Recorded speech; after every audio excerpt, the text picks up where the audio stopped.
the way you give your tender kiss.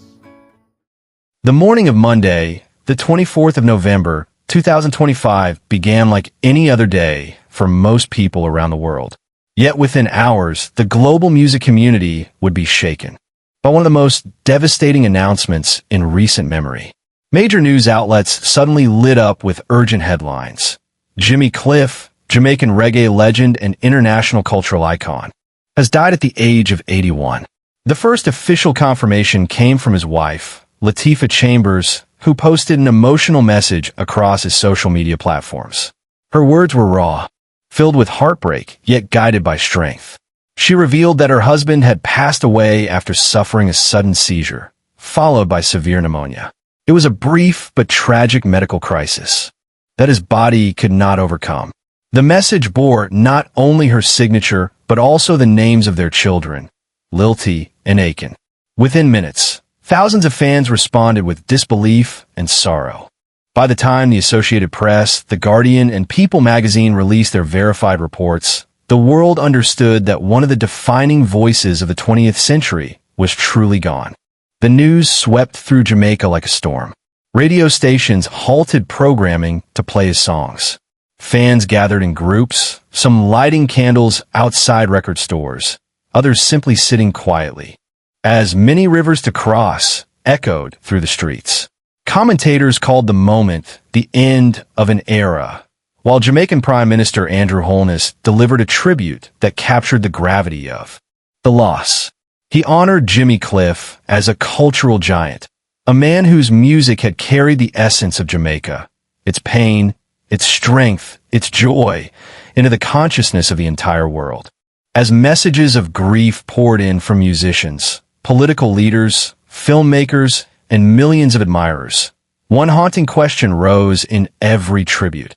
How did a man whose music radiated so much life and resilience leave the world so suddenly? The world had lost an artist, a storyteller, and a symbol of perseverance, and everyone wanted to know what truly happened in his final hours.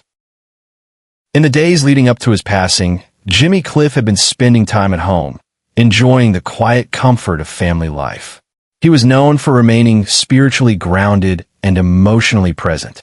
Even as he grew older, those close to him said he still hummed melodies throughout the house, as if music continued to flow through him effortlessly. But around the middle of November, he began feeling unusually fatigued. His breathing became shallow. He coughed more often than usual. It was easy to mistake these symptoms for a mild seasonal illness, but Jimmy's family took no chance. Medical professionals were contacted quickly, and it soon became clear that he was developing pneumonia, an infection particularly dangerous for someone his age. Jimmy, however, remained calm. He reassured Latifah and their children that he had faced challenges far more difficult in his life. He reminded them of the early days in Kingston, of the struggles that shaped him, and of the many rivers he had crossed both in his life and in his music. According to family statements, he was still smiling, still keeping his spirit light and hopeful. Then, without warning, everything changed. Jimmy suffered a sudden seizure, violent, rapid, and devastating. Doctors moved urgently to stabilize him, but the combination of the seizure and the existing pneumonia created a critical situation. His body weakened quickly. Latifah held his hand while whispering words of love and prayer. Lilty and Aiken stood beside him, supporting him with quiet strength. In her Instagram message, Latifah later thanked the medical staff by name, highlighting their unwavering dedication in his final hours. She also asked fans to respect the privacy of their grieving family, knowing how deeply the world loved her husband. Jimmy Cliff passed away peacefully, surrounded by those who loved him most. His final breaths were marked not by fear, but by acceptance and serenity. It was a quiet farewell for a man whose voice had once carried across continents. The news spread instantly. Fans around the world described the feeling as if a light had gone out. In Jamaica, people gathered spontaneously, singing his songs as a final act of gratitude. His leaving felt sudden, but his legacy remained overwhelmingly alive. Jimmy Cliff's story began long before he became an international star. Born James Chambers in St. James Parish, Jamaica, in the year 1948, he grew up in a small rural environment, filled with music, community, and the rhythmic heartbeat of island life. His earliest memories were shaped by church gatherings where he first discovered the power of the human voice. At the age of 6, he began performing in the local church, astonishing older members of the congregation with his remarkable vocal strength. But Jimmy was restless. He dreamed of more than simply singing in the countryside. He yearned for a stage big enough to hold his imagination. In his teenage years, he relocated to Kingston, the energetic capital where sound systems blasted ska, rocksteady, and emerging reggae across neighborhoods. Kingston in the 1950s and 1960s was a hotbed of creativity, but also hardship. It was a place where ambition clashed with poverty, where young dreamers fought to rise above their circumstances. Jimmy reinvented himself there. He chose the stage named Jimmy Cliff to symbolize his desire to climb to the top, to rise like a cliff above the horizon. His perseverance led him to Leslie Calm, a producer whose family ran the famous Beverly's record shop. Determined to get noticed, Jimmy wrote a song referencing the shop, which successfully captured Kong's attention. Kong recognized his talent immediately and began recording him. The collaboration marked the first major turning point in Jimmy's career. Through those early songs, he found his voice not just as a singer, but as a storyteller capable of expressing the emotions of an entire generation. By 1964, he was selected to represent Jamaica at the World's Fair in New York. It was an extraordinary achievement for a young artist from humble beginnings. Jimmy's journey had only just begun, yet the seeds of greatness had already taken root. Jimmy Cliff's career accelerated as Jamaica's music scene blossomed into a global force. After his selection for the World's Fair, his reputation grew rapidly, and he soon signed with Island Records, the label that would later bring reggae to unprecedented international heights. In London, Jimmy encountered a world that was both exhilarating and difficult. He faced racism unlike anything he had experienced in Jamaica. Yet instead of letting the pain silence him, he poured it into his music. This emotional complexity soon became the foundation for some of his most famous works. In 1969, he released Wonderful World, Beautiful People, a song that blended vibrant ska rhythms with candid reflections on global conflict and human discord. The single reached number 6 on the United Kingdom charts, marking his breakthrough in Europe. Another milestone soon followed, the release of Vietnam, a protest anthem written after a friend returned home from war. Physically and emotionally shattered, the song became a lightning bolt in the international music scene. Critics praised its sincerity, while fans connected deeply with its message. Bob Dylan reportedly called it the best protest song he had ever heard. Jimmy continued to rise through the international charts with his cover of Wild World, which reached the top 10 in the United Kingdom in 1970. His voice became synonymous with authenticity, blending clarity, emotion, and cultural depth. But as Jimmy achieved global recognition, he remained faithful to his roots. His music consistently reflected the struggles, hopes, and spiritual resilience of everyday people. He emerged not only as a singer, but as a voice for the marginalized. By the early 1970s, Jimmy Cliff had become one of reggae's most influential pioneers. Yet his defining moment, the one that would secure his status as an international cultural icon, was about to arrive through an unexpected medium, cinema. When filmmaker Perry Henzell approached Jimmy Cliff with a proposal to star in a Jamaican crime drama titled The Harder They Come, Jimmy saw it as an opportunity to expand his artistic expression. Henzell believed Jimmy was the perfect person to portray Ivanhoe Martin, the real-life figure who had become both feared and admired in Jamaican folklore. Filming was far from easy. Jamaica lacked the infrastructure of established film industries. Budget constraints caused repeated delays, and the production stretched across nearly 2 years. Yet Henzel and Cliff persisted.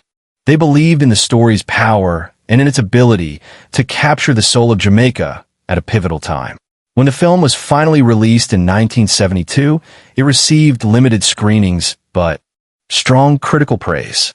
Audiences who saw it were struck by its raw portrayal of ambition, injustice, and rebellion. But the film's global impact came later when it debuted as a midnight movie in the United States.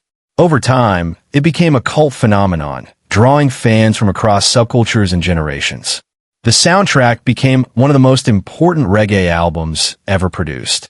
Cliff contributed several iconic tracks, including The Harder They Come, You Can Get It If You Really Want, and Sitting in Limbo.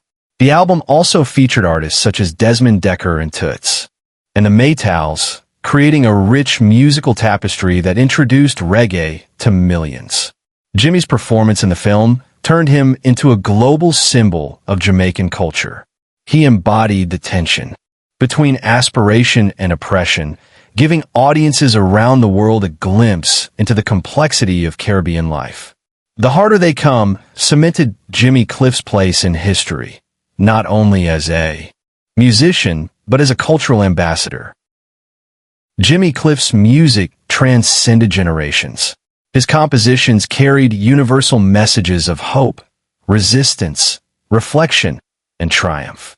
Many Rivers to Cross, released in 1969, remains one of the most emotionally powerful songs ever recorded. Inspired by Jimmy's personal struggles in London, its gospel-like chorus resonates with people facing overwhelming challenges. The song has been covered by numerous artists, proving its timelessness. You Can Get It If You Really Want became an anthem for perseverance. Its uplifting lyrics motivated political movements, sports teams, and young dreamers worldwide. Jimmy's message was simple but profound. Determination can overcome any obstacle. Sitting in Limbo captured the restless uncertainty of life's transitions. Written during a period when Jimmy felt caught between personal and professional crossroads, the song spoke to millions who knew the feeling of waiting for life to begin. In 1993, Jimmy reached a new peak with his recording of I Can See Clearly Now for the film Cool Runnings.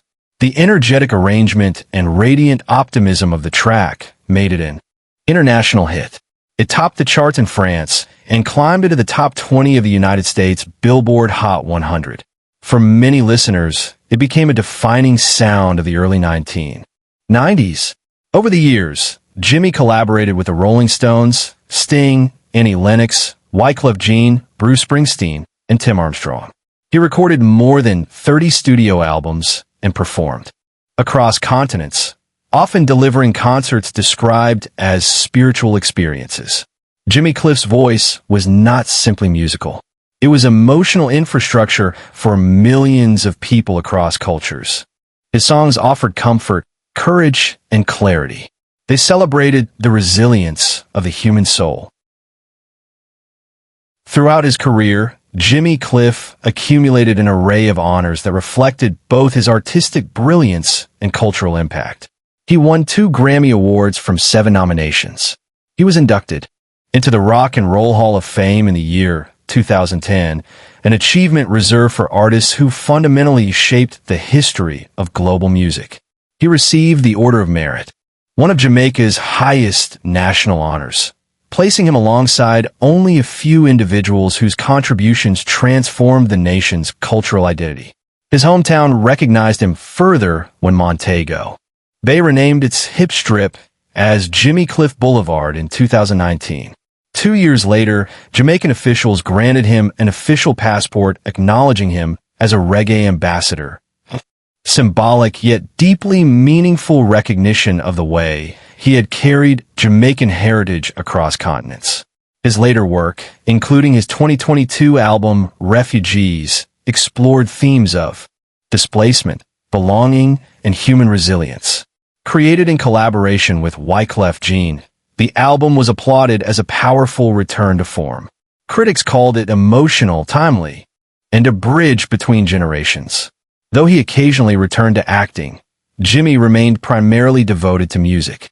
Even in his senior years, he continued to perform. Audiences described his concerts as transformative. There was something healing in the way he sang, something timeless that made listeners feel understood. Jimmy Cliff's legacy lies not only in awards or accolades, but in the emotional landscapes he shaped for millions of people. He gave the world a soundtrack for hope. Jimmy Cliff's passing marks a profound loss for music, culture, and humanity. For more than 6 decades, he served as a voice of truth and resilience. His songs reminded the world that hardship can be transformed into beauty, and that even in the darkest times, there's always a way forward. As fans across the globe mourn his departure, they also celebrate his life, a life dedicated to connection, unity, and the belief that music can heal wounds society cannot see. Jimmy Cliff's voice may no longer echo through stages, but it continues to live through every lyric he wrote, every soundtrack he shaped, and every heart he touched. His legacy is carved into the soul of reggae and into the collective memory of humanity. May his journey continue in peace. If you want more powerful stories about legendary artists and their final chapters, subscribe to this channel. Share your memories of Jimmy Cliff in the comments, and let his legacy live through our collective voice.